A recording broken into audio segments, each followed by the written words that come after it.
오늘 하나님의 말씀 보겠습니다. 하나님의 말씀은 시편 42편 1절로부터 5절까지 말씀이 되겠습니다.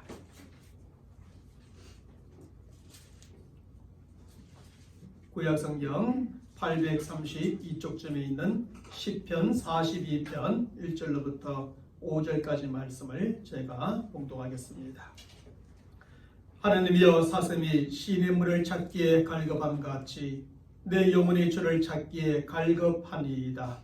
내 영혼이 하느님 곧 살아계시는 하느님을 갈망하나니 내가 어느 때에 나아가서 하느님의 얼굴을 배울까?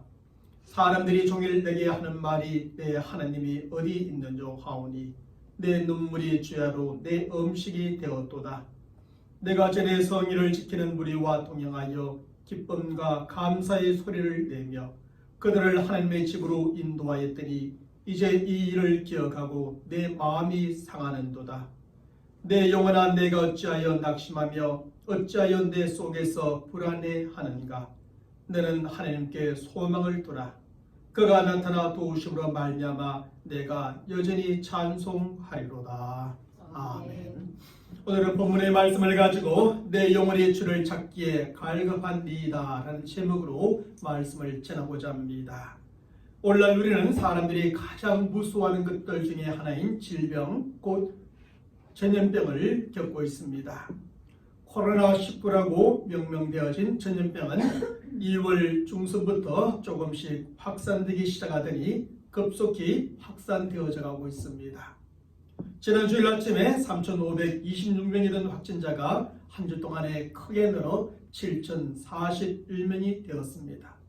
그리고 확진자가 크게 늘어난 만큼 사망자도 크게 늘어서 지난주에 17명이 된 사망자가 이번 주에는 49명이 되었습니다. 확진자는 거의 2배로 사망자는 3배 정도로 늘어난 것입니다. 그래서 코로나19는 시간이 지나면 지날수록 더 큰 두려움과 불안감을 사람들에게 심어주고 있습니다. 앞으로 얼마나 더 많은 확진자가 나오고 얼마나 더 많은 사망자가 나올까 하는 두려움과 불안감을 심어주지요.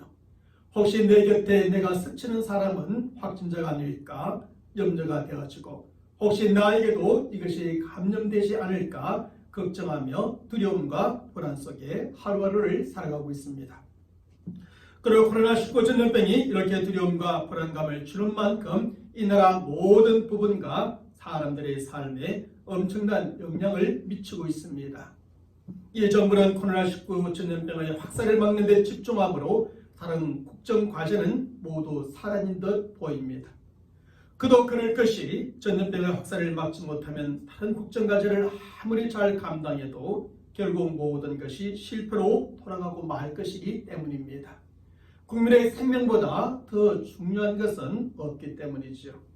입법부에 각당한 4월 15일에 있는 총선을 불과 50일 정도 앞두고도 선거운동조차 제대로 하지 못하고 있습니다.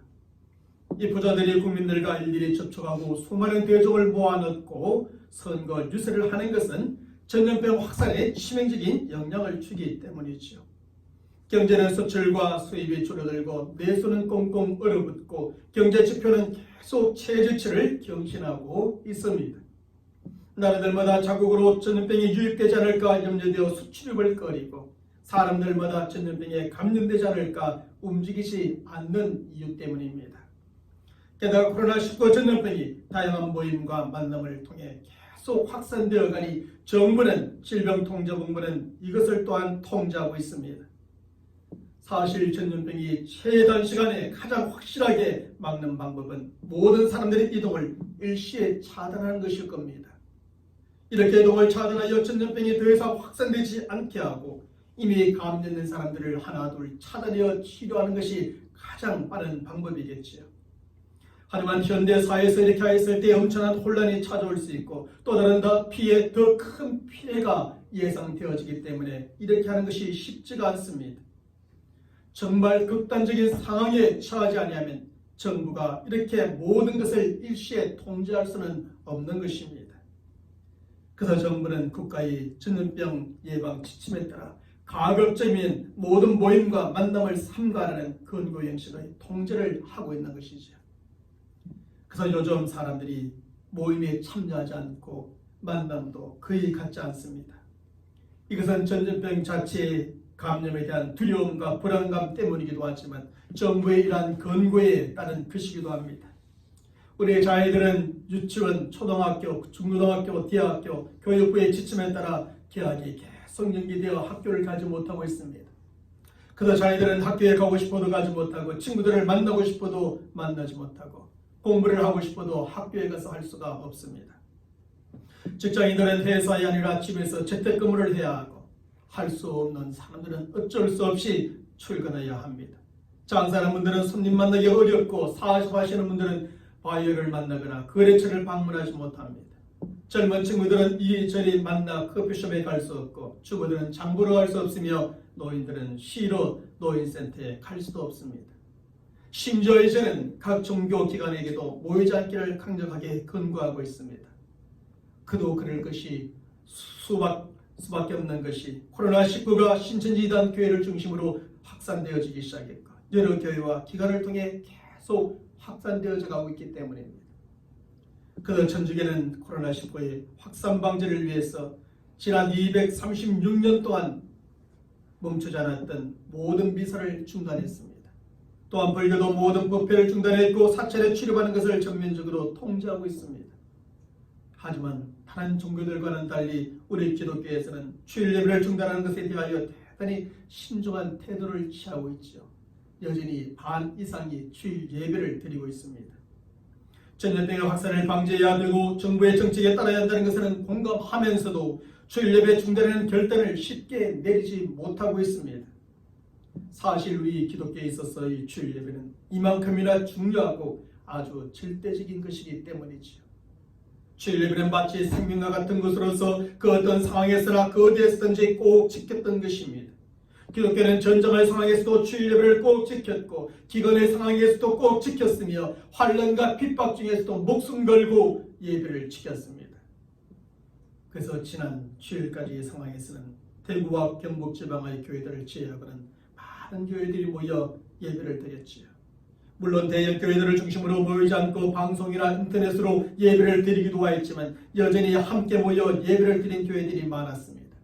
하지만 코로나19 확산세가 각 교회들이 쏟아 있는 곳까지 미쳐오고 점점 더 거세게 밀려오면 각 교회별로 결단을 내려야 할 것입니다. 어떻게 해야 할지. 게다가 성경은 공적인 예배에 대하여 정말 특별한 경우에는 예외적인 규정을 정해주고 있기도 합니다. 성경은 레위기 13장 46절의 말씀에서 병이 있는 날 동안은 늘 부정할 것이라 그가 부정한 적 혼자 살 때 진영 밖에서 살지니라 기록해주고 있습니다. 여기서 병은 나병이고 나병은 다른 사람들에게 전염이 되는 병으로서 전염병을 가리키는 것입니다. 다시 말하면 공동체 가운데 전염병이 발생하였을 때는 그 병에 걸린 환자를 공동체 가운데서 격리시켜 놓아야 한다는 것입니다. 그리고 이렇게 격리시키는 궁극적인 목적은 전염병으로부터 공동체와 그 구성원들을 보호하기 위한 것입니다. 그러므로 누군가 감염되었거나 감염의 의심 증상이 있거나 감염된 자와 접촉을 하였거나 생업이나 생활의 특성상 감염에 대한 가능성이 높은 성도들은 교회에 나오지 않도록 하는 것이 이 시기에는 합당한 것이겠지요. 이렇게 함으로써 전염병으로부터 교회와 다른 성도들을 보호해야 하는 것입니다. 좀 더 나아가서 전염병이 광범위하게 확산되어져가는 상황 속에서는 공동체에 함께 모이는 것을 멈춰야 한다는 뜻입니다.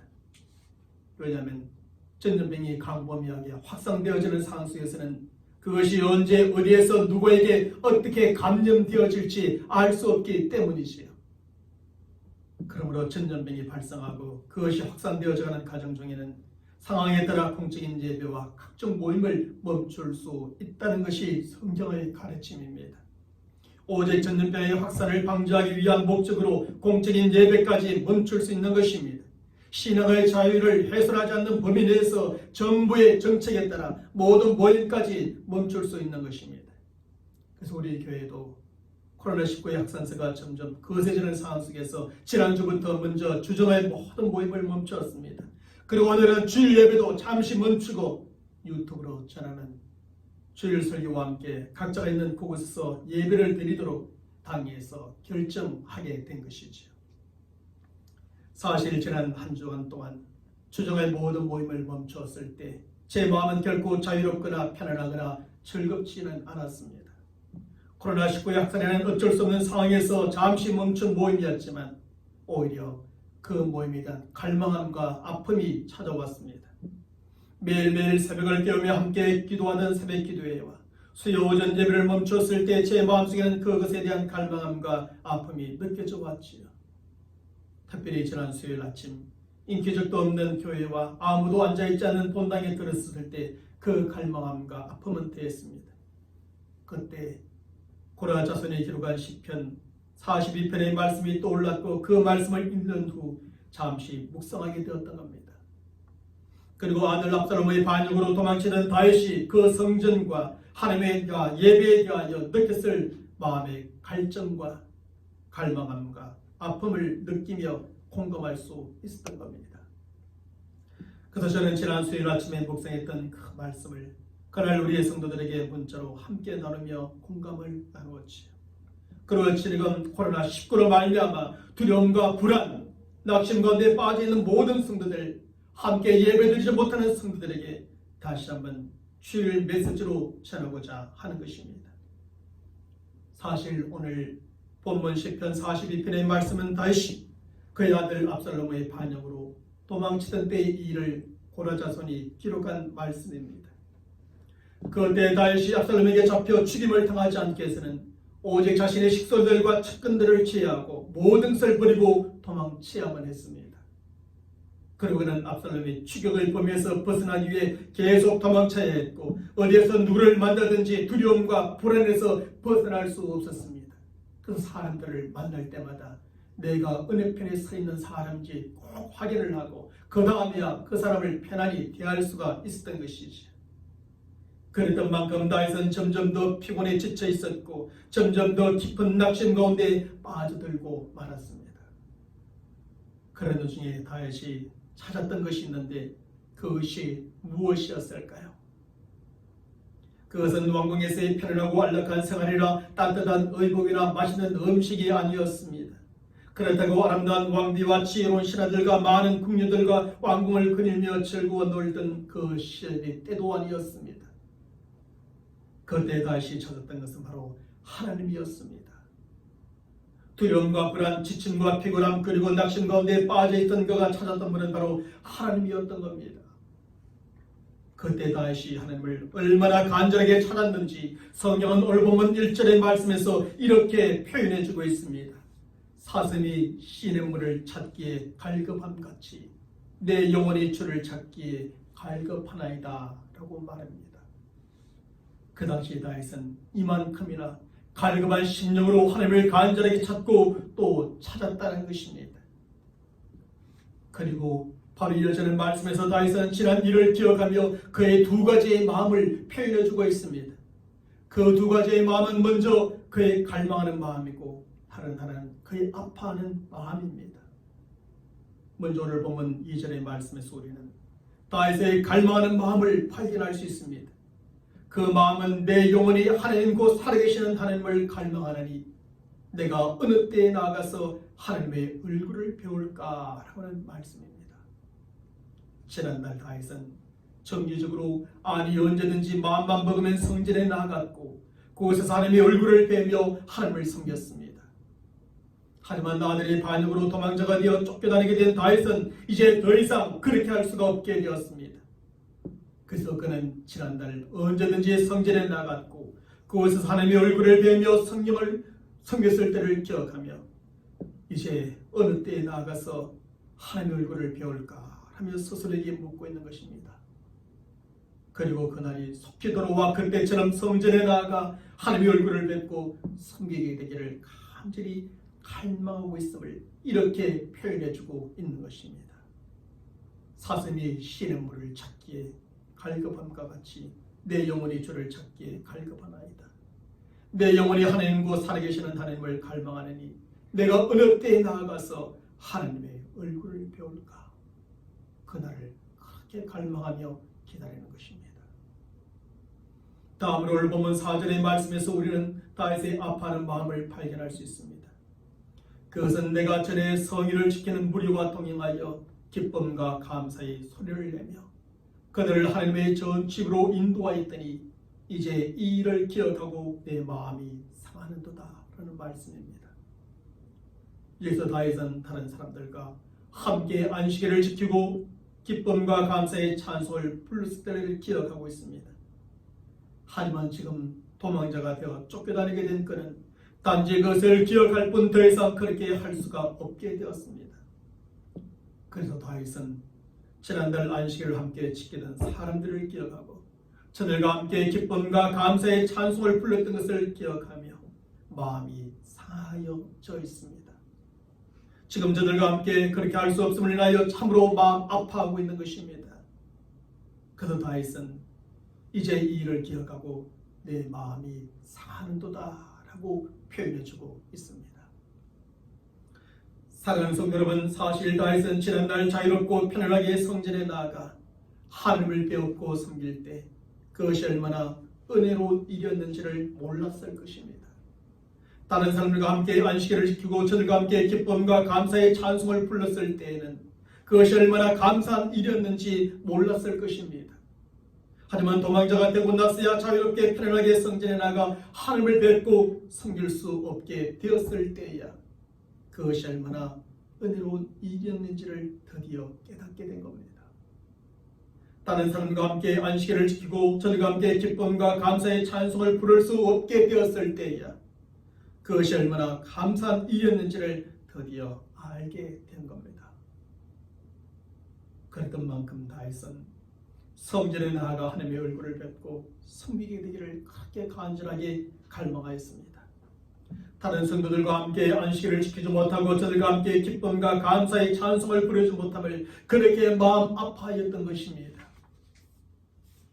그런데 지난 한 주간 저는 다윗의 이런 마음을 느낄 수 있었고 그 마음에 깊이 공감할 수 있었습니다.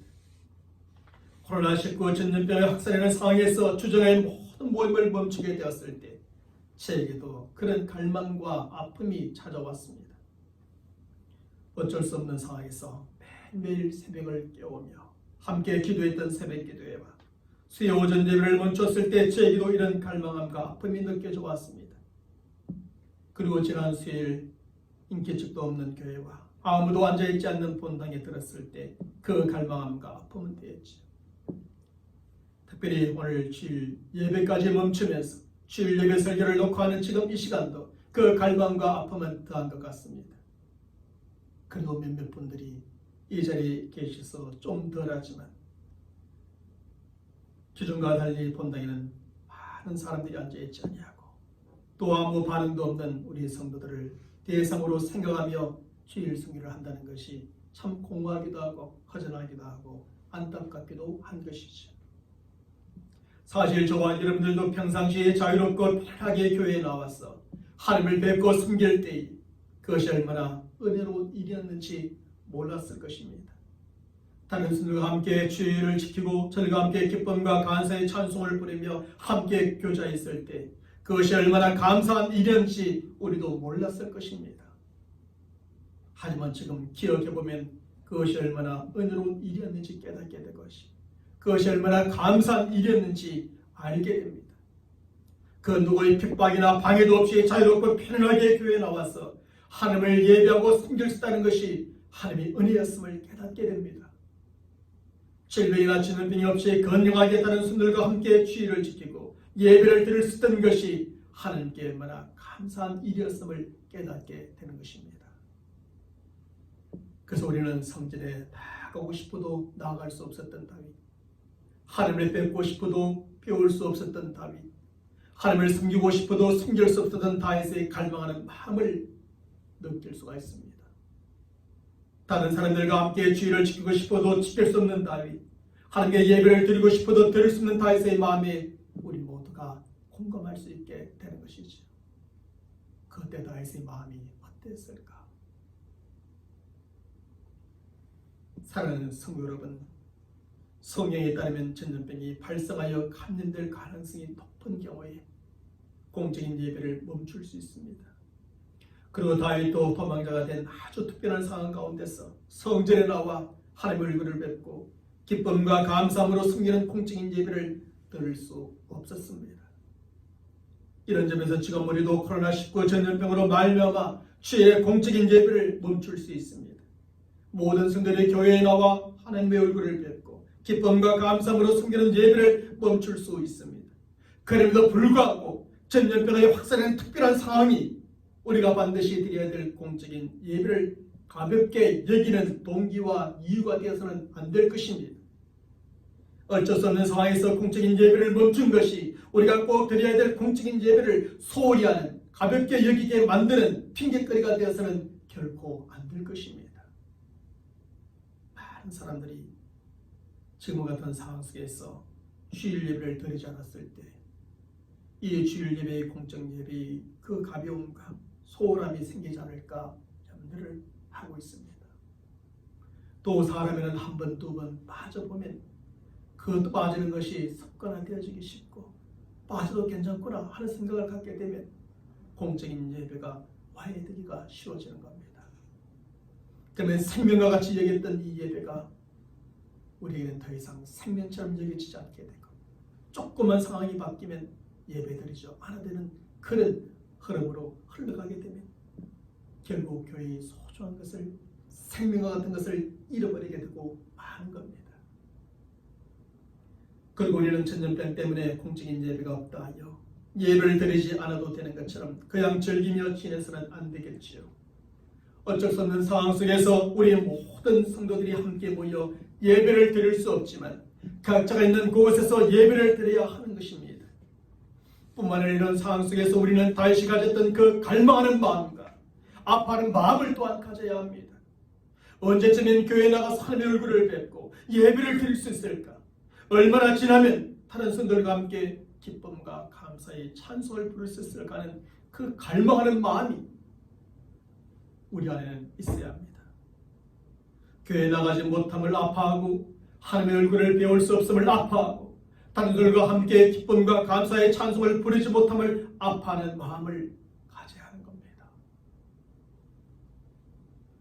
또한 지금의 상황 때문에 우리는 너무나 두려워하거나 불안해하거나 낙심하지 말고 하나님께 소망을 두고 하나님을 찾기에 갈급해야 합니다.